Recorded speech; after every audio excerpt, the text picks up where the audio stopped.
Thanks for listening to the Tech Tools for Teachers podcast, where each week we talk about a free piece or two of technology that you can use in your classroom. I'm your host, Shanna Martin. I'm a middle school teacher, technology, and instructional coach for my district. And I'm her producer and husband, Fuzz Martin. And you may not know this, but we formed a relationship because she decided I was her type and then jotted down my number. Good job. That's a good one. Thank you. That one came real quick. Nice work. Thank you. Thank you so much. Not that anybody else knows what you're talking about yet, but we're good. I mean, if they read the episode title, that's true. They may understand your cleverness today. Yeah. So here we are, marching through November. How is it already November? I don't know, but I'm still in August. Yeah. Well, guess what? The weather's not, but I am. You got to catch up. Oh my gosh, we've been so busy. Yeah, we were all over the place, and now we're back. I mean, with a brand new invention. To you listening, it doesn't sound like we're gone because technology. But we're here. Yeah, we are. It's Q2. It is. Quarter. It is the second quarter. The second quarter of the school year.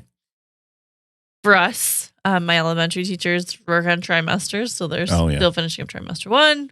Parent-teacher conferences are rocking. So many things are happening. Going on, yeah. And this week we have 2 tools that we have discussed. They're like rivals. They are. But they work similar. Head to head. Who will win? But they work similarly. And depending on the needs of your students or classroom, you can kind of figure out which best free version works for you. Yeah. Because they each have a paid version and they each have a free version. But their free versions are slightly different. Yes. So depending on what you're going to use it for, or your students are going to use it for, then you can make the choice, but they work pretty similar. We are talking about Typeform and Jotform today. Okay. And so a couple weeks ago, my students started cranking out projects. It's project time in my classroom. And my students do a lot of inquiry projects, and they come up with different ways of sharing their knowledge with their classmates. And I give them a variety of things to pick from. And one of my students is like, I'm going to do a digital game, but I don't want to do Kahoot. I don't want to do Look It. I don't want to do, he went through all the things that everybody else does, and he wanted to be different. And I was like, that's cool. So we Googled it because that's the thing to do. Anyway, so we came across Typeform, which is a really cool site. So it has like free options and it has lots of paid options.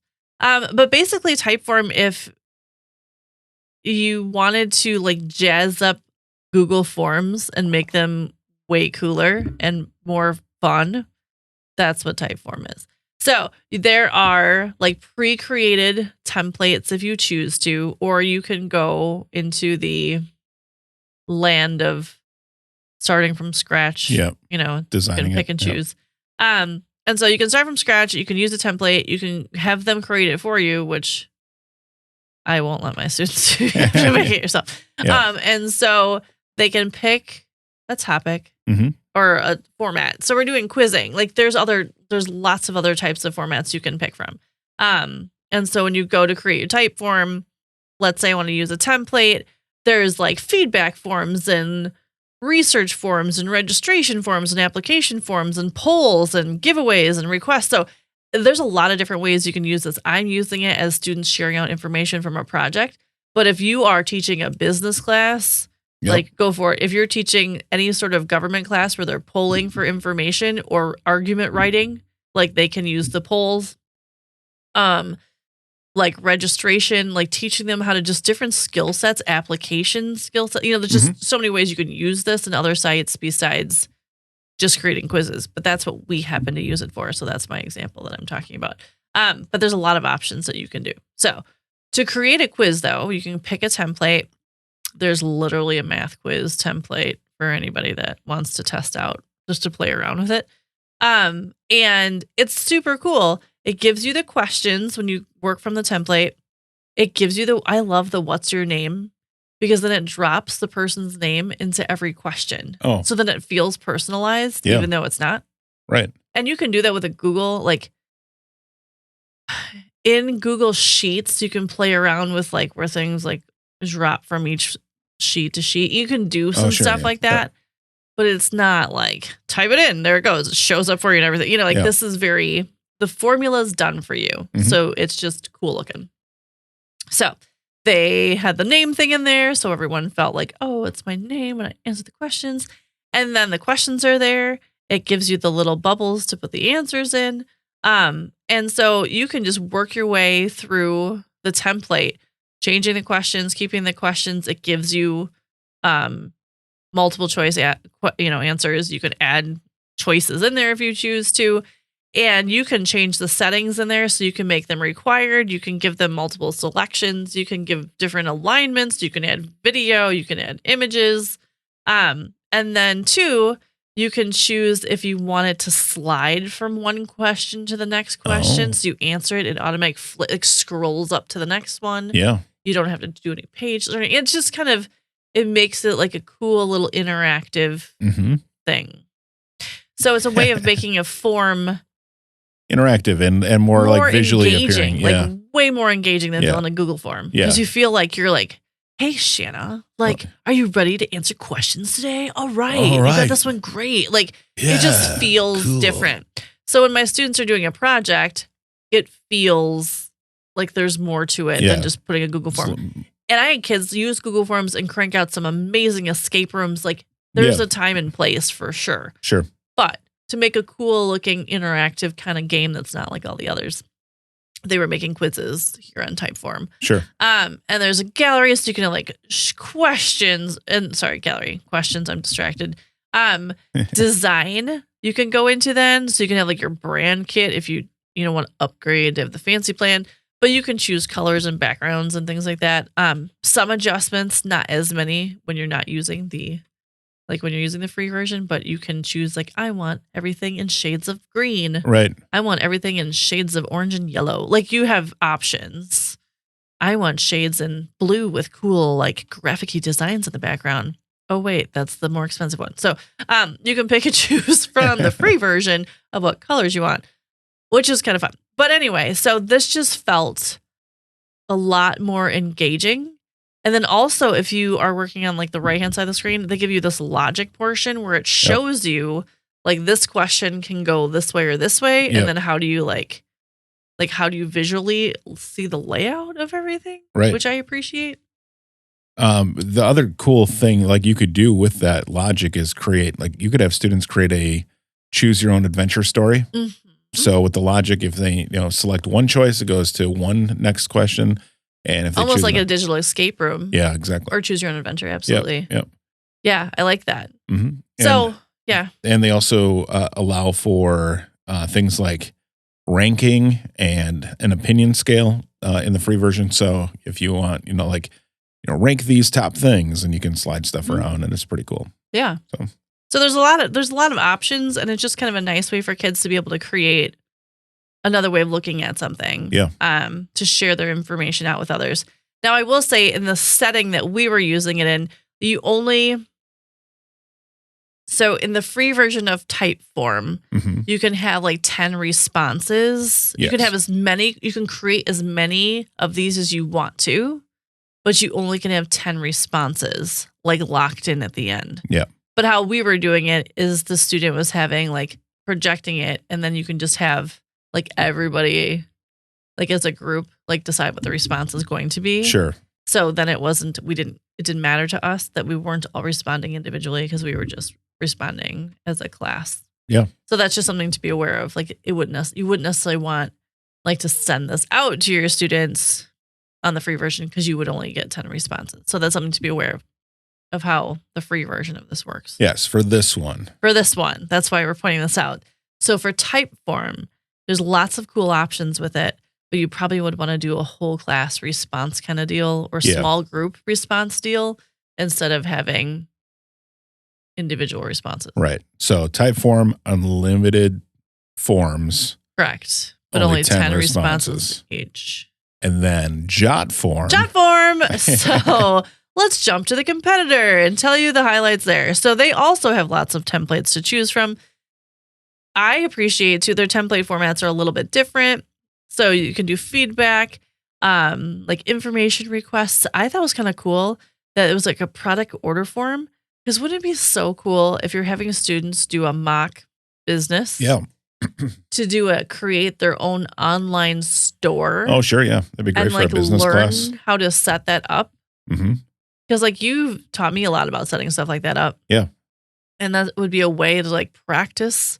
Like those are skills that people need. Right. Especially if you're going into business nowadays. But anyway. So there's order forms. So you pick a template, whatever you choose as you want. They even have table reservations. Nice. And so ordering forms, booking forms, RSVP forms, sign-up forms, voting forms, polls, all kinds of stuff. Pick your form, whatever you want to do. A cajillion templates. Again, pick a template.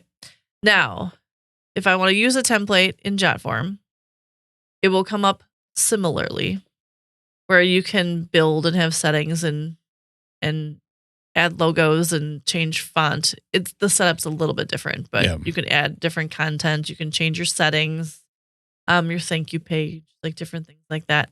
If you go to publish, it does share the same. They both have the copy link to be able to share, and then other things like social media, QR codes. But you can copy a link and share it.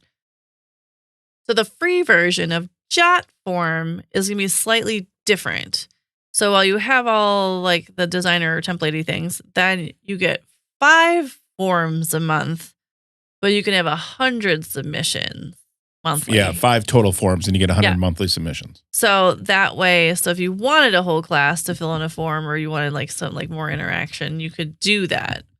But like if you think about it, so in this case, kids could create their form and have everybody in the class fill it out. Fill it in. Right. But they're likely not going to create more than one form for that project. Correct. Right? So that's why I'm thinking projects type work. Like if you're going to do forms, then Google Forms is always the way to go just because you're collecting information. Like as a teacher, I'm thinking though, a kid having some real world project application experience where they're using templates that you would not do in Google and then share out information that way. Right. Or design, a business plan, or like for me, they're sharing out information about Wisconsin, so it's different, using it in a project format. So that's what I'm thinking. So depending on what you want your kids to do. So if they just want to create the form and do it as a whole class, I would use Typeform.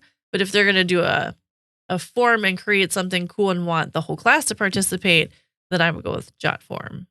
And those would be the difference. Between the two. I would almost think too. And the formatting is different. I will say that they're not light years away from each other, but there are differences. So you would definitely want the student to kind of look through and see what would work best for their piece of information. Yeah, Typeform I think is prettier in most cases, and like in the way that it works. Though Jotform has more templates. So correct. Yeah.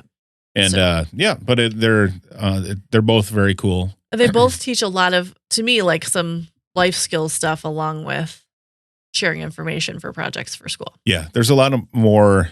Definitely middle school, high school when we're looking at these for just ease of understanding how they work. And I would say Jotform is more of that like web building type of, I'd say Typeform is more like presentation style. Yep. Jotform is more like web building. That's the one that has the product pages, and you can actually even create apps, and there's a whole bunch of other templates that they have, table templates and PDF templates. Yeah. So those kind of things that are not in Typeform. But so again, play with them both. You could do it for free. So get in there and play around yourself and see what would work best in your class. Yep. Or give it to a kid because you don't necessarily have time. And there are kids that love to play around with things and then report out on what they discover.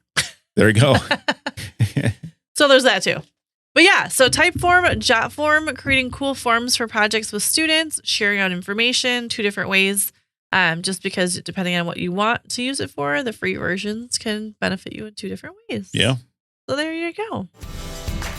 So thanks for tuning in. This has been the Tech Tools for Teachers podcast. If you ever have any questions, you can find me on Twitter @SmartNWI. And if you want to get more information on the links to the technology discussed in this episode, visit smartnwi.com or find me on Facebook. If you'd like to support the show, please consider buying me a coffee or 2. Visit buymeacoffee.com/smartnwi or visit smartnwi.com and click the cute little purple coffee cup. Your donations help keep this show going. New episodes each week. Thanks for listening. Go educate and innovate. The ideas and opinions expressed on this podcast and the Smart NWI website are those of the author, Shanna Martin, and not of her employer. Prior to using any of the technologies discussed on this podcast, please consult with your employer regulations. This podcast offers no guarantee that these tools will work for you as described, but we sure hope they do.